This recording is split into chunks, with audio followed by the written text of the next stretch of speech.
Listo, arranca pues. Ya está. Ya. Bueno, buenos días. Mi nombre es Jorge Zabaleta, estudiante de la especialización Revisoría Fiscal y Auditoría Forense del área andina. Desde la ciudad de Barranquilla me encuentro reunido con el periodista Juvenal Manjarres, del cual tocaremos temas de la investigación que estoy llevando a cabo. Buenos días, Juvenal, ¿cómo estás? Hola Jorge, un cordial saludo para ti, las personas que nos escuchan, complacido de poder compartir de nuevo contigo y estoy a tus órdenes para poder aclarar las inquietudes que tengas. Bueno, cuéntame, Juvenal, ¿a qué te dedicas? Bueno, yo soy periodista con 20 años de experiencia, actualmente estoy trabajando para una agencia de noticias deportivas y me he desempeñado en muchos medios de comunicación, en WIN, en El Heraldo, en La Libertad, en la Universidad Autónoma, en RCN Radio. He tenido la oportunidad, gracias a Dios, de poder desempeñarme con suficiencia en medios de comunicación representativos del país. Bueno, pero además de periodista también recibiste un grado ahora de director técnico de la AFA. Ah, sí, en la Asociación de Técnicos de Futbolistas Argentinos pude hacer un curso a través de la internet. Y posteriormente, ya en la parte evaluativa, tuve que viajar a Cali y a Bogotá para que me hicieran una serie de exámenes y poder considerar ellos que había superado las pruebas que me habían establecido para poder otorgarme o conferirme el título como técnico. Ok, Juvenal, bueno, entonces te haré una serie de preguntas sobre el tema cómo los clubes deportivos pues adquieren, tasan precios de los futbolistas y además también cómo podrían pues representarlos. Pues como ya tienes entendido, yo voy a encargarme de este tema y guiarlo a la parte contable. Entonces empezaré con la primera pregunta. ¿Los futbolistas son activos para los clubes y por qué?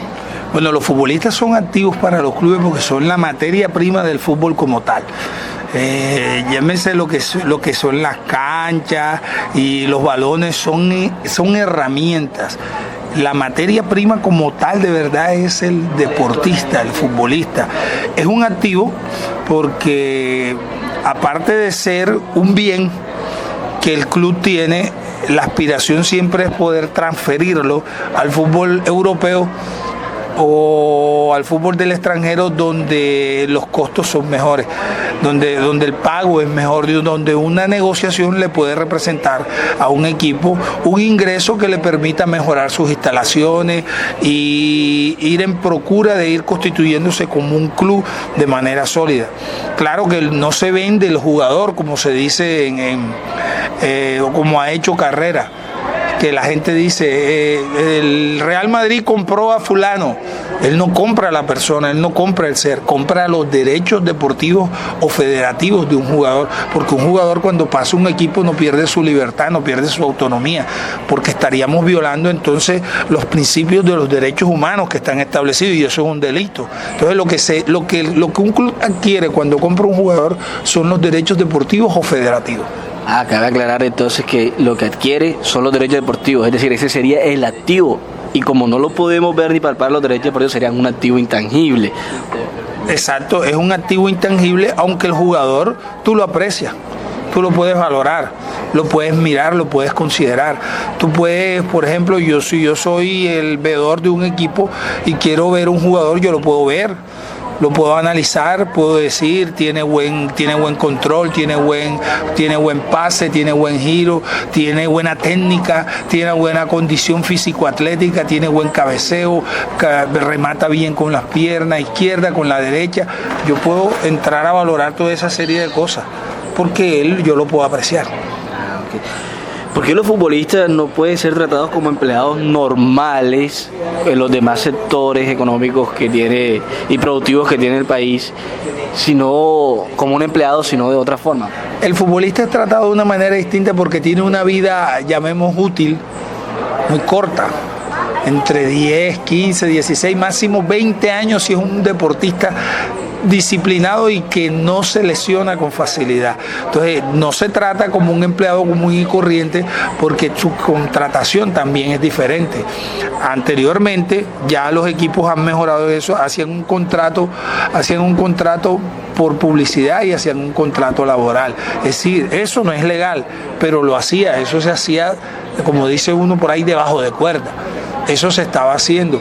Ya la Asociación de Futbolistas Colombianos, Acolfutpro, el Sindicato de Futbolistas Colombianos, ya ha ido mejorando y en procura de que el futbolista tenga un trato más digno, más responsable. Los clubes deportivos tienen, por así decirlo, dos tipos de futbolistas. Los primeros, los que quieren de otros clubes, y los segundos, los que tienen en formación, menores Exacto. de edad, ¿cierto? Entonces, los futbolistas en divisiones menores y en formación, ya siendo menores de edad, o pueden considerarse como ya parte o activo del club deportivo. Ahí hay una situación especial porque generalmente se establecen unos acuerdos con los padres de familia o con el tutor, la persona encargada del jovencito. Por ejemplo, en Colombia, que es un país muy especial, hay muchachitos, por ejemplo, que han sido víctimas del desplazamiento, que viven con una tía, con un tío, de pronto por situaciones de violencia, los padres ya no existen, están con una persona a su cargo, entonces se establecen acuerdos. Supongamos, el jovencito no tiene la posibilidad de ir a la escuela, entonces el colegio o a la universidad, en un área formativa, el equipo ofrece la posibilidad de enviarlo a la escuela, de darle una mejor condición de vida y de estar más atento a él. ¿Por qué? Porque, por ejemplo, hay muchos futbolistas en barrios subnormales que no tienen una alimentación apropiada para ser deportistas de alto rendimiento. Entonces, el equipo se preocupa por eso. Si tú no tienes una alimentación y un descanso apropiado, tú no puedes rendir lo que yo quiero y no puedo obtener de ti lo que deseo. Es decir, que también el club deportivo se hace a otros gastos por adquirir a ese joven. Entonces, esos son casos especiales. Porque, como te decía, hay que establecer un acuerdo. Porque yo como equipo, por ejemplo, yo soy el Deportivo Cali. Supongamos, yo represento el Deportivo Cali y quiero un jugador. Yo tengo que establecer un acuerdo con la familia. Establecer un acuerdo, mire, este muchacho vamos a hacer esto, le vamos a brindar esto, le vamos a brindar. Pero yo no le puedo ofrecer un contrato. Yo no puedo adquirir sus derechos deportivos aún porque es un menor de edad. Yo puedo establecer un acuerdo y corro el riesgo de que ese acuerdo sea violado. Pero yo apelo a la buena fe. Sí. ¿Y cuáles serían esos factores que pueden reducirse como costo para la formación de ese joven? Alimentación, implementación, educación, descanso. Por ejemplo, si yo considero que como entrenador que el joven Pedro Pérez, por ponerte un ejemplo, es un talento que le puede servir al equipo y al fútbol colombiano, pero que vive en un entorno que no es favorable para él, yo puedo pedir y hablar con el equipo y con los familiares para que él lo mude. Entonces lo llevan a una casa o lo llevan a un apartamento donde va a compartir con otros dos compañeritos y allá va a haber una persona pendiente al aseo, a la higiene y a la preparación de los alimentos, de acuerdo a una dieta que el equipo les suministra. Ahora, algunos equipos tienen instalaciones y entonces el muchacho se queda a vivir ahí. Claro, asumiendo, pues como dices tú, alimentación, asumiendo los costos, formación educativa. Exacto, asumiendo toda esa serie de cosas. Eso generalmente lo hacen los clubes legalmente instituidos, los clubes grandes, los clubes que tienen capacidad. Ya con los estudiantes, los futbolistas profesionales, disculpa, ¿qué variables se tienen en cuenta para fijar su precio de transferencia? Si es decir, si el club lo quiere vender o transferir sus derechos deportivos a otro club. Bueno, hay que tener en cuenta que el fútbol europeo hoy generalmente establece unos estándares. Por ejemplo, un jugador es necesario que haya estado en la selección de su país. Algunas ligas lo exigen, algunos equipos lo exigen. Por ejemplo, le viene haciendo un seguimiento. Yo soy veedor del Barcelona y estoy viendo un jugador, Jorge Zabaleta. Me parece que es un buen lateral izquierdo, que son escasos en el mundo. Y yo entonces me acerco, averiguo. Este jugador estuvo, por ponerte un ejemplo, estuvo en la Selección Atlántico, estuvo en todas las categorías de la Selección Atlántico, desde infantil hasta juvenil. Estuvo en el fútbol profesional, jugó en la liga en su debut. En su primer año jugó 20 partidos, hizo 10 goles, a pesar de que es un defensa. Ha tenido convocatorias a la selección juvenil de Colombia o sub-20, ha estado en la selección absoluta, ya debutó. Entonces, esas son una serie de requisitos que me permiten a mí entender que este es un joven que viene haciendo un proceso y que como tal ya se está profesionalizando. ¿En qué sentido? Ya se está acostumbrando al entorno del fútbol profesional. Y en cuanto a los títulos que haya ganado con otros clubes, eso lo que le da es el goodwill, le da es un renombre, pero el hecho de que gane o no gane título a la hora de comprarlo, eso no, en el caso de futbolistas que están despuntando apenas, que están apareciendo, no marca. En el fútbol, ya cuando tú estás hablando de futbolistas consagrados, ya eso sí es distinto. ¿Qué otros aspectos tienen en cuenta los clubes para contratar a un futbolista? Muchos aspectos. Por ejemplo, en el ámbito local, el técnico se da la tarea de dialogar con otros técnicos que lo han dirigido, cómo se comporta, cómo se maneja, obedece, cómo entrena. Porque si de pronto me dicen, no, que es un pelado, juega bastante, tiene buenas habilidades, tiene mucho talento, pero no se somete a las órdenes, es perezoso para entrenar, es indisciplinado. Entonces esas son una serie de cosas que le restan también. Y el club, además del talento, ¿qué más mira? Como es un activo y aspira a sacar pues beneficio, ¿qué más mira en esos jugadores? Mira la capacidad de adaptación, de comportarse, mira la forma como él va evolucionando. Es decir, llegó un muchachito de 15 años, por ejemplo, que tenía problemas para conducir la pelota, por ponerte un ejemplo. Ya tenemos un jugador que conduce bien la pelota, pero aparte es un muchacho que entregó buenas calificaciones en el colegio, un muchacho que en el club logró adaptarse a las dificultades, a pesar de que tuvo un técnico, tuvo otro técnico en el área formativa, aceptó como tal las órdenes, las directrices de sus superiores. Esas son cosas que van sumando, van valor en el área formativa. Estamos hablando específicamente del área formativa, es decir, un joven que apenas está en el proyecto de ser un gran profesional. Y en cuestión ya de un profesional ya formado, que tiene trayectoria, que va a un club grande, ¿qué más mira ese club grande para sacar rentabilidad de él? Condición físico-atlética, qué tanto se lesiona, qué tipo de lesiones ha tenido, inactividad o actividad, qué tanto miramos, si es un delantero, la frecuencia goleadora. El técnico mira aspectos como por ejemplo el cuidado, cómo se cuida. Tú mencionaste ahora posición delantero, es decir, que también el precio de transferencia depende de la posición que juegue. Sí, claro, el delantero siempre es más costoso. Hay defensas centrales que son muy buenos. Son muy buenos, pero por ejemplo, vimos el caso de Yerry Mina. Yerry Mina es un defensa central que marca goles, pero consideraron los técnicos del Barcelona y del Tottenham que tenían que mejorar algunas condiciones. Sí, desde el punto de vista futbolístico, o sea, no les bastó con que hiciera goles, tiene 1,91 m, sino que consideraban que para algunos movimientos era, como ellos lo llamaron, lento. Y también he escuchado, ¿podrías explicarme de eso de la influencia que tenga el jugador que en la sociedad, que eso también hace que cueste un poco más? por ejemplo, hay casos particulares. Por ejemplo, el Real Madrid, cuando adquirió a James Rodríguez, buscaba no solo un jugador que tuviera un jugador que tuvo una gran representatividad para Colombia y para el Campeonato Mundial de Brasil 2014. También buscaba un jugador que le permitiera al Real Madrid entrar a un mercado, a Colombia, con la venta de camisetas, póster, souvenirs.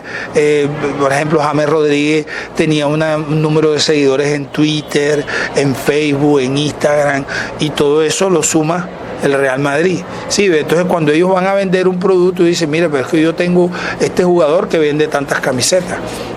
Por ejemplo, cuando el Real Madrid va a hacer una gira en el Japón, él dice, yo te voy a traer a la gira, te voy a traer a James. Y James aquí, en el Japón, ha vendido 15 millones de camisetas, por ponerte un ejemplo. Entonces los japoneses sí, tráelo, yo lo quiero ver en cancha, pero al Real Madrid también le interesa que yo voy allá y pongo un stand y la gente compra mis productos. Además de la condición deportiva, de la posición que juegue, también es importante esa influencia que tenga en el mercado. Claro, porque desde el punto de vista del marketing y del mercadeo, el futbolista es, entre comillas, un producto. Ojo, por eso te digo entre comillas, es un producto, es una persona. Aclaramos que no se vende la persona, se compran sus derechos deportivos. Él no pierde sus derechos fundamentales, que son inalienables. Lo que se aprovecha es la capacidad, el talento, y él como tal es un producto desde el punto de vista del marketing, porque eso tiene sus seguidores. Esto ha cambiado. Anteriormente, con que un jugador jugara bien era suficiente, ahora no. Ahora para algunos equipos en Europa, que venda camisetas, que tenga seguidores en Twitter, en Facebook, en Instagram, en toda esa serie de cosas influye. Bueno, ahorita anteriormente habías mencionado sobre la vida útil de un futbolista, que puede ser 10, 15, 20 años incluso. Y no se lesiona mucho. Es decir, que el valor con el que fue adquirido puede ser amortizado, ya sea por menor valor si tuvo menor rendimiento o lesiones, como dijiste anteriormente, o por un mayor valor si este está rindiendo más y lo piensa transferir a otro club. Es que es un riesgo, por ejemplo, yo compro un jugador de 20 años y lo llevo al fútbol de alta competencia, por ejemplo, pero estando allá se lesiona. Y entonces dura aproximadamente 9 meses o un año sin competencia como tal. Ese es un jugador que el valor se deprecia, llamémoslo así, se devalúa. ¿Por qué? Porque y si tuvo una lesión grave, por ejemplo, se rompió el talón de Aquiles. Entonces es una operación, es una recuperación lenta. Y hay el temor, yo como empresario, por ejemplo, como presidente de un equipo, yo digo, no, y ese jugador se rompió el talón de Aquiles, yo no puedo invertir tanto dinero en él. Y yo no sé si eso vuelve a repetir, si tuvo una lesión de rodilla o de tobillo, yo no puedo asumir esos riesgos. Hay algunos cuidados para evitar que los negocios no sean buenos o malos. Ok, siguiendo por la senda de los riesgos en los cuales incurre un club deportivo cuando adquiere un jugador profesional, ¿cuáles son algunos riesgos en que incurre tanto en los jugadores profesionales que adquiere como en esos jugadores que están en formación del club?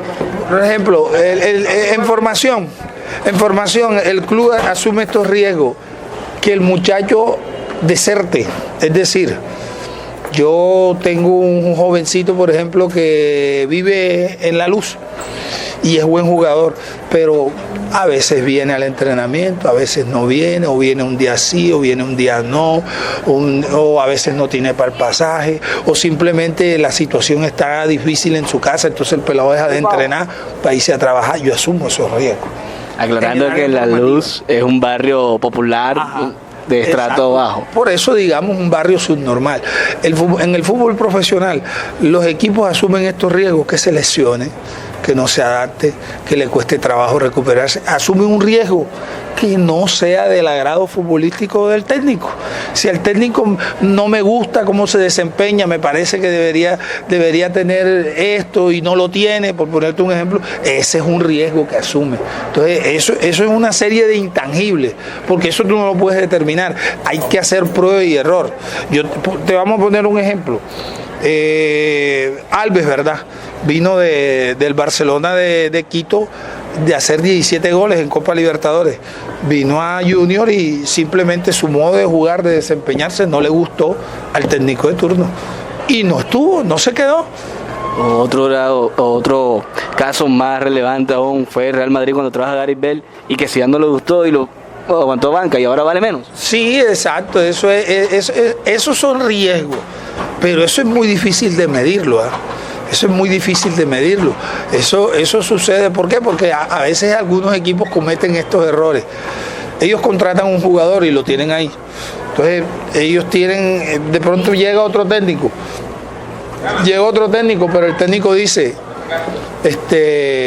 a mí no me gusta, me parece que no se ajusta a la idea futbolística que yo tengo. Entonces ya ese es un riesgo, entonces el equipo tiene que ir pensando en prestarlo, en transferirlo, ojo, ahí le pertenece. Pero de pronto ese técnico se va y viene otro, no, a mí sí me gusta, yo lo voy a poner a jugar de esta manera. O sea que además de factores internos del club, también hay factores externos, cuando hablaste también de los de formación, que el barrio que viven, que los niños deserten, que pueden materializar los riesgos y hacer que esa inversión que se hizo se pueda perder o desvalorizar. Sí, eso y hoy en día, por ejemplo, hay lo que uno llama en el fútbol muchos encantadores de serpientes. ¿Qué pasa? Que el pelado está bien encaminado en un equipo, entonces viene y le pregunta, ¿y a ti qué te ofrecen allá? Viene el muchacho y dice, no, a mí me ofrecen esto y esto y esto y esto. Entonces viene el pelado y como dicen por ahí, viene el otro y le daña el oído. No, hombre, vete para acá, yo te ofrezco esto. Está expuesto a eso. ¿Por qué? Porque no hay una vinculación contractual como tal. ¿Sí ves? ¿Dónde va el asunto? En que el pelado sea bien orientado por los padres, pero algunas veces estos chicos no tienen papá. Algunas veces estos grandes talentos son pelados que son productos del desplazamiento en el país. Ha habido muchos casos. Ustedes hace poquito mencionábamos a Vladimir Hernández. Llegó de por allá del Caquetá, aquí, pero fue un pelado que se dejó llevar. Contó con esa suerte que sus padres, a pesar de que venía desplazado, sus padres estuvieron ahí pendientes de él. Bueno, muchas gracias, Juvenal, por tu tiempo, por tu información, que ha sido de gran apoyo para mi investigación, para mi futuro trabajo que voy a realizar. Te agradezco y gracias. Bueno, siempre a la orden contigo.